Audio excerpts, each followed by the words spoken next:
And now let us prepare our hearts and minds for a time of meditation as we listen to David's beautiful music.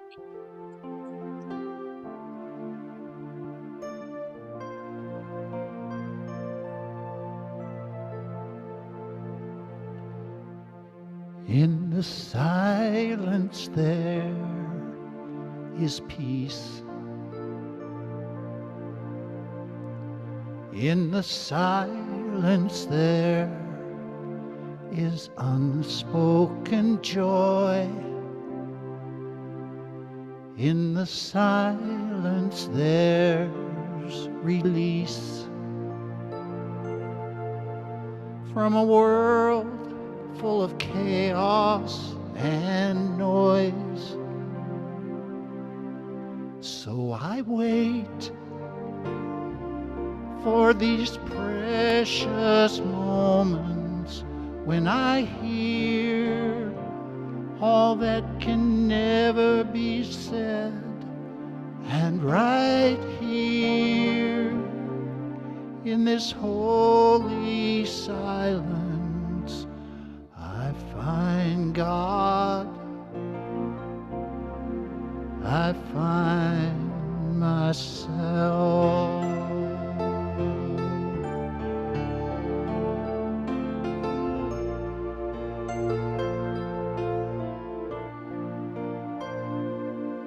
In the silence there is peace. In the silence there is unspoken joy. In the silence there's release from a world full of chaos and noise. So I wait for these precious moments when I hear all that could never be said. And right here in this holy silence, I find God.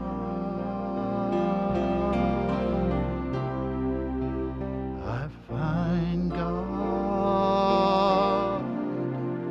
I find myself.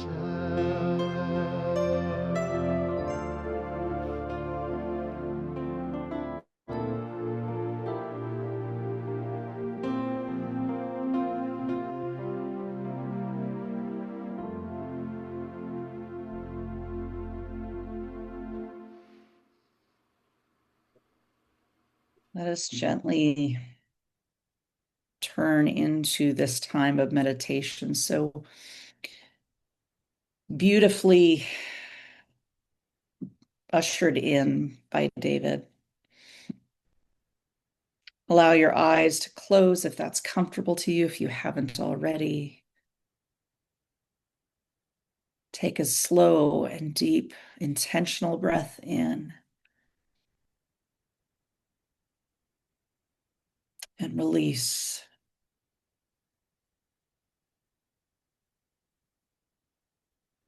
Together, take another deep breath in. Feeling yourself center a little more and release. And one more breath from the depths of your diaphragm there. Breathe in. Hold at the top. And let it all go.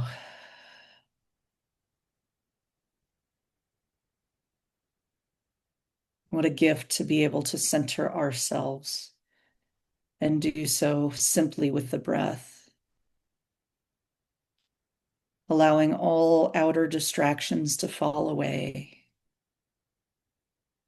That there's nowhere else that we need be right now but here. In this moment, in this time of meditation. feeling yourself supported by the seat that holds you. Feel yourself hugged as you're surrounded by God.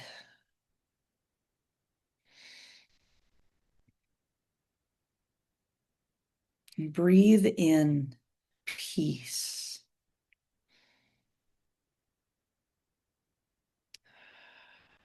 And breathe out effort and perfection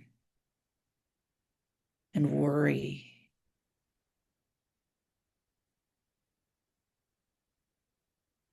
Feel your body begin to relax deeper and deeper, yet feeling yourself strong and supported in your seat, but being soft and letting go. Trusting that you are held, trusting that you are supported.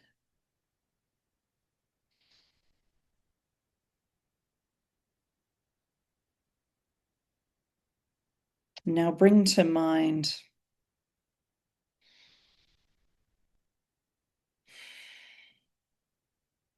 something that brings you joy, or someone.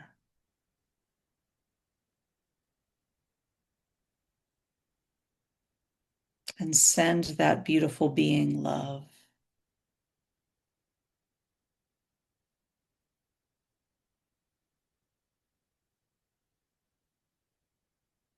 As we give love, so we receive love. All there is love.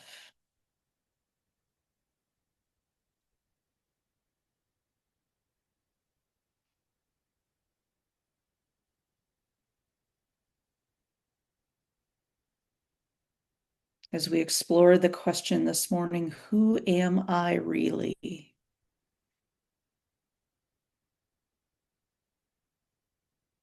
We allow ourselves to not know if we don't know. And if we do know, to hold on to that.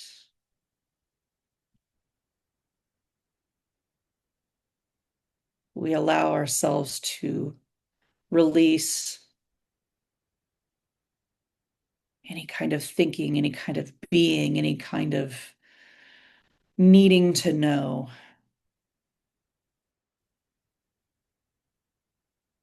To simply be present.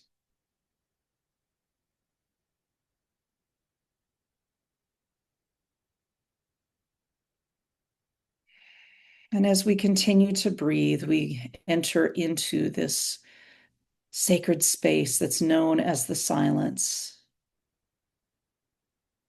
where we allow our bodies to be breathed with the sustaining life force of God. And we be still and we listen if there is any message for us today. We listen and we let it be right now in the silence.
In the silence, we find God.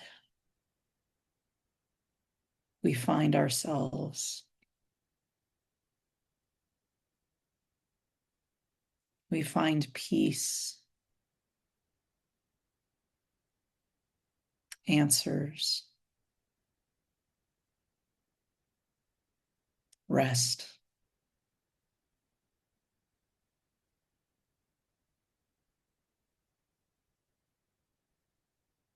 What a gift it is to slow down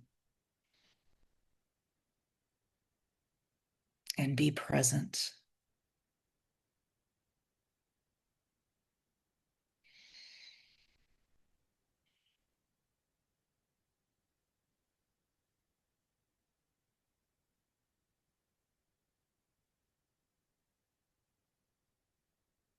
Take another deep breath in.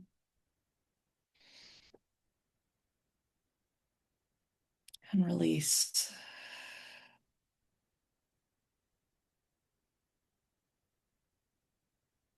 Feeling yourself once again supported in your chair. The ground that is beneath you.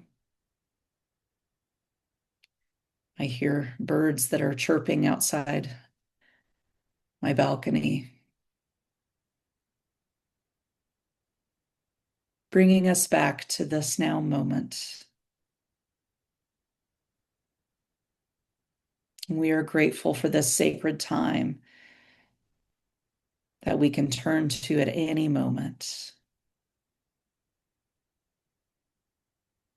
And when you're ready, open your eyes. Return to this beautiful sacred space. And as I look at the screen, I see the very face of God in you and in me. So it is. Amen.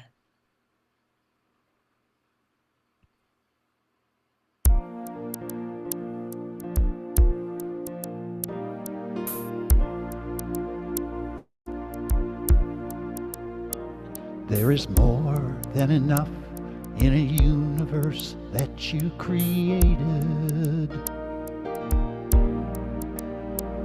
There is more than enough on a planet of sacred design. There is more than enough for humanity made in your image. Why would I worry? Why would I doubt? Why would I ever think I'd go without?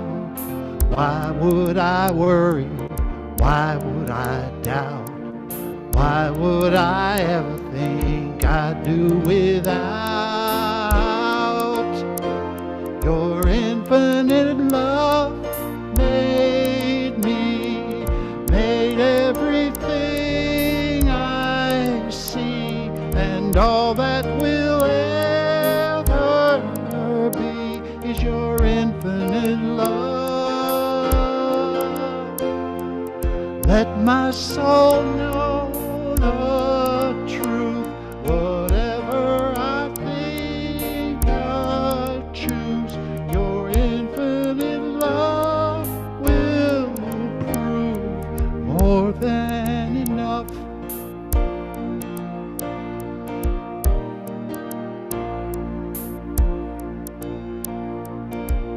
There is more than enough in a universe that you created.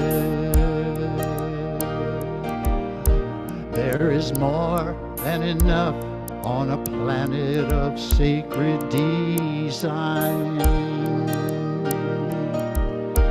There is more than enough for humanity made in your image. Why would I worry? Why would I doubt? Why would I ever think I'd do without? Why would I worry? why should I doubt? Why would I ever think I'd go without? Your infinite love made me, made everything I see, and all that will ever be is your infinite love. Let the world know the truth, whatever we choose to do, your infinite love will prove more than enough. Oh, more than enough. More than enough.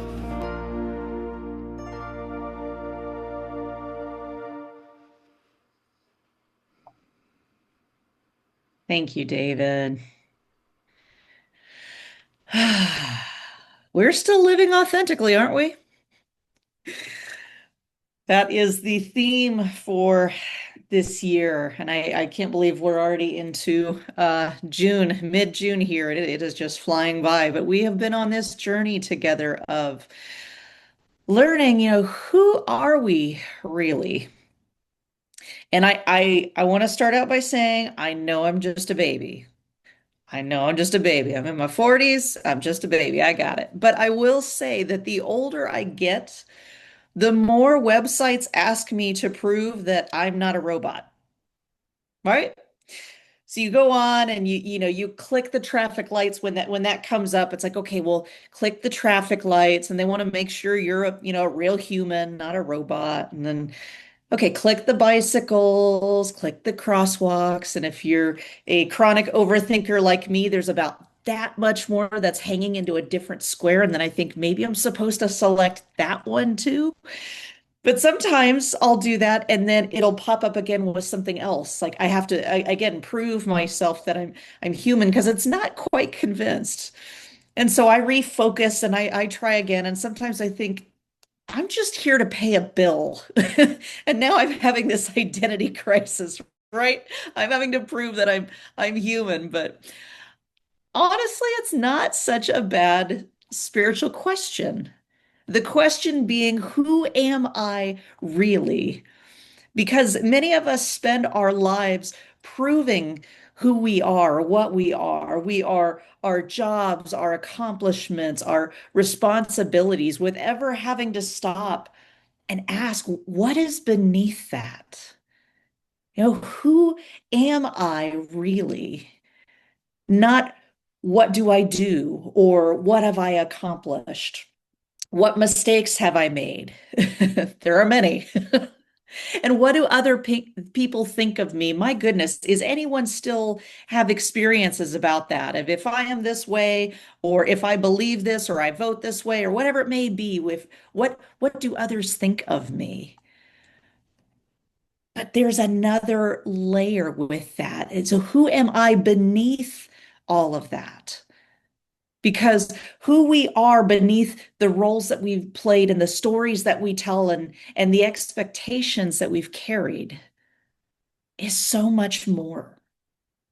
And most of us spend a lifetime answering the wrong question. We answer with, I'm a parent, I'm a spouse, I'm a teacher, I'm retired, I'm successful, I'm divorced, I am in recovery, or I am the responsible one in my family. And those are all things that describe parts of who we are, parts of our experience, but they don't define the truth. I think one of the challenges of being human is that we begin collecting these identities at a very early age. We learn what earns approval, and we learn what keeps us safe. And we learn who people expect us to be. And slowly, without even realizing it, we begin to wear these masks, right? There's these layers that we're adding on, and some of them are beautiful and some of them are exhausting. So become familiar um, become so familiar that we can forget that we're wearing them, right? Sometimes we think, well, this is our identity. This is just who I am now. I have said that a time or two in my life that this is it. But sometimes too, we are wearing the mask of being the strong one in the family or in the world, or the helper, the achiever, the caretaker, the peacemaker. Is anyone identifying with any of these, The one who never asks for help, or the spiritual one. And so while these roles may hold, and they do serve a purpose for the time being, your true identity is something you embody. I love that there is a social media video that I have seen several times, and I will always stop and watch it. And it's a woman who's talking to some well-known um, person. Obviously not well enough known that I know who they are, but a well-known person. And she's listening to his wisdom and his inspiration. And she says, I'm going to be someone someday. You'll see. I'm going to be someone someday. And he gently grabs her arms and looks at her and says, look at me, look at me. You are someone now. And you see I've got chills you just see the expression in her soften as she sinks into this place of like, I am someone now. And so some of us have spent a significant amount of time trying to prove ourselves to someone. Sometimes it's even us. I've tried to prove myself to myself, which is like, who created that? Who's asking for that? But what if we just gave ourselves simply permission to be, to live authentically with no masks that are required? Myrtle Fillmore, who's one of our beloved co-founders of Unity, gave such a powerful statement that has always stuck with me. And her affirmation is, I am a child of God, therefore I do not inherit sickness. And many people stop there because that's the most quoted part of her statement. But the deeper invitation in that statement goes beyond health. And it goes into identity. And I want to clarify that this statement isn't saying that sickness doesn't exist. I mean, my goodness, Myrtle was afflicted with tuberculosis. Sickness exists, but it's saying it's not her identity. It's not our identity. So what if your spiritual identity is more fundamental than your human experience? I think that's what this quote here is, what the statement here is even asking. What if it's about our divine nature? What if our essence isn't in brokenness, but it's in wholeness? Not in lack, but in abundance, and not in separation, but in unity. Because the truth is that we cannot be separated from the divine. We have a perceived sense of separation in our mind that takes place in our consciousness, but it's not actually true. Have you ever felt alone? Have you ever questioned where is God? Where is God in this? And the reality is that there is no separation, only this perceived sense that we have somehow stepped outside of the allness and the fullness of God. And so we're reminded to stay rooted in our true identity as expressions of the divine. And so we're on this journey and this process of remembering who we are instead of becoming. Does that make sense? So we're awakening to that which is already true, instead of trying to become something that we already are underneath.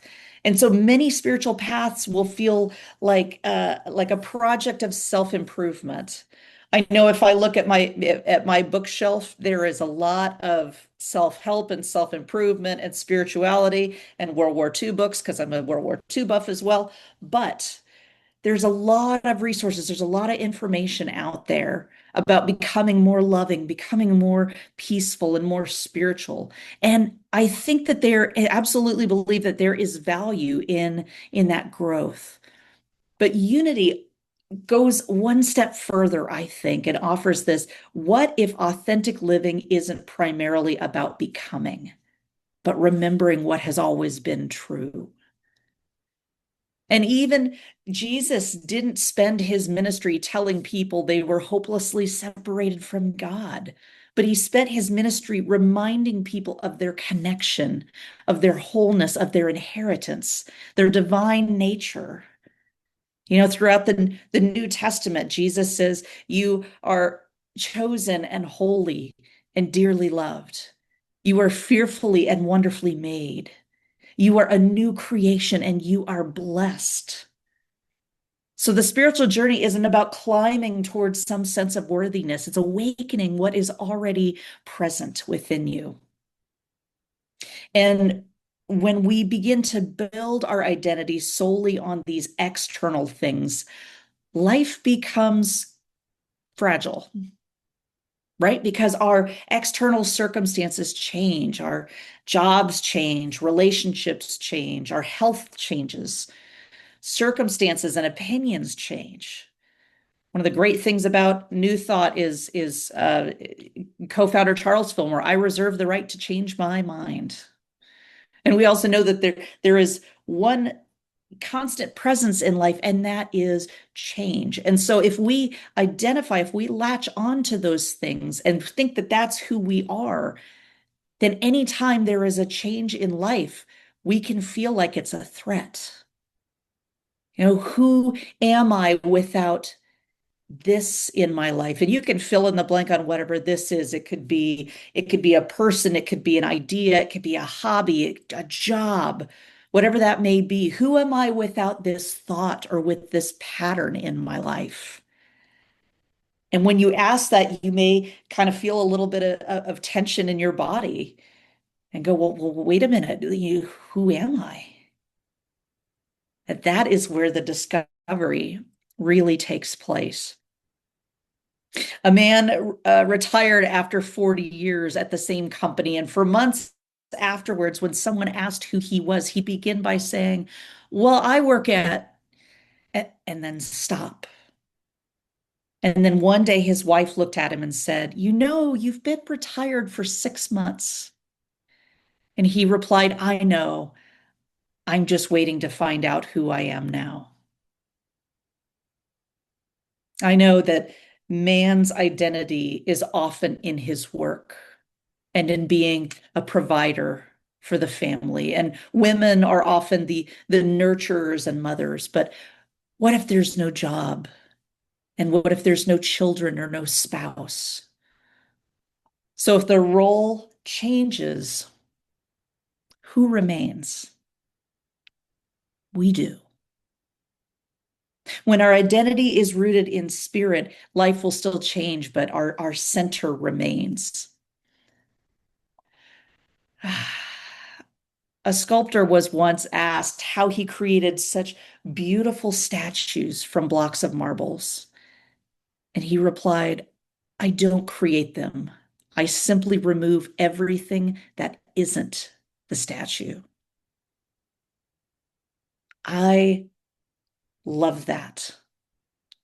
Chipping away at everything that does not belong. So what is there is revealed, is resurrected here. So what if spirit is gently helping us to remove fear, that we may be restored in confidence, in faith, to remove false beliefs and error thinking and the ways that keep us stuck and ultimately do not serve us in the long haul here, right? Our old wounds that we have, helping us remove that, restoring us to the wholeness that we already are, so that our true nature can shine through, not acquiring or becoming or revealing, but remembering. Imagine beginning each of your day not with your problems, but with your spiritual identity. So this is before we check email, before we check the news, before we check our bank account. Some of us have these routines. I'm not sure about before coffee because I absolutely love my coffee, but still, each day start out not with your problems, but your spiritual identity. And remember that we are connected to divine wisdom and we are more than our circumstances. And that energy has the ability to shift the entire day. Have you noticed that? Have you noticed the difference that sometimes our days are filled with hard things? We may know that we're walking into some hard things. Maybe you're a boss who is needing to let someone on the job go. Maybe it's saying goodbye to a loved one at the end of their journey, or even long appointments of chemo or radiation. There are challenges that each of us experiences in this lifetime, but we are more than our illness. We are more than our job. We are more than these physical bodies that we have. Remembrance changes how we move through the world. And I'm so grateful for that. There are times when we we say start out the day on the wrong foot. Well, I have two of them. I'm not sure which one's wrong. Sounds like it's more an issue up here than down there. But again, within New Thought, that ability to change our mind, to pivot, to change course, to change direction. There is such power within that. So even as you find out there's not enough milk for your cereal, or heaven forbid, you start running out of coffee creamer if you drink that, or you get in the car and someone cuts you off, whatever that may happen, life is going to happen. But what are we going to do about it? Do we get in and just say, well, that person's a jerk. They cut me off. It may have been a jerk thing to do, but who knows what was going on in their life? There's that tendency to want to say that life is happening to me. It's like, life is happening for us, for our evolution, for our growth, for our own awakening. And so when we can take a moment to just pause and drop in and remember and breathe, get connected and recentered again, who we are and who they are, everyone out there in the world, all the theys, they are divine too. And they're on the journey of their own discovery, their own awakening. So remember that authentic living doesn't happen when we create a better mask. And I will say too that sometimes those masks serve us for a while. Sometimes we need to wear them. Sometimes there are traumas and challenges in life that we need to be something else to get us through. How many of you I think of who are parents who have had your child go through something, some kind of hurt or some kind of challenge, and you have to be the one to put on that brave face. That is another example of what a mask is. But authentic living at its core doesn't happen with yet another mask. It happens when we stop mistaking the masks for our true identity, for our true selves. And that happens when we live from presence rather than performance, from our essence rather than expectation and truth instead of fear. And that is what begins the simple but courageous question, who am I really? And you'll notice this whole time here, I've been talking about, the beginning, the beginning, the beginning. Yes, because it is that process, and we need to start and stop and rework and forget and remember and everything in between there. But it is a courageous question. Who am I really? And perhaps the answer is not something that we invented. Perhaps it's again within our own memory. If you haven't heard the song, and I know David has sung it before, I invite you this week to listen to the song I Am Light by India Ari. It's Arie. It's I Am Light. A beautiful, powerful song that talks about our identity.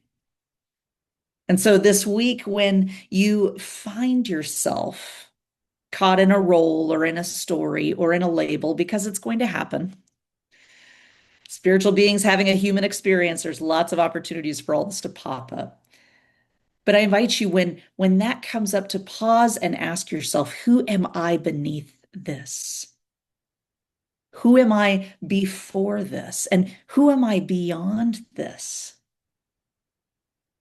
And listen carefully, because beneath every role, every success, every failure, every expectation, you may end up discovering what Spirit has been whispering all along.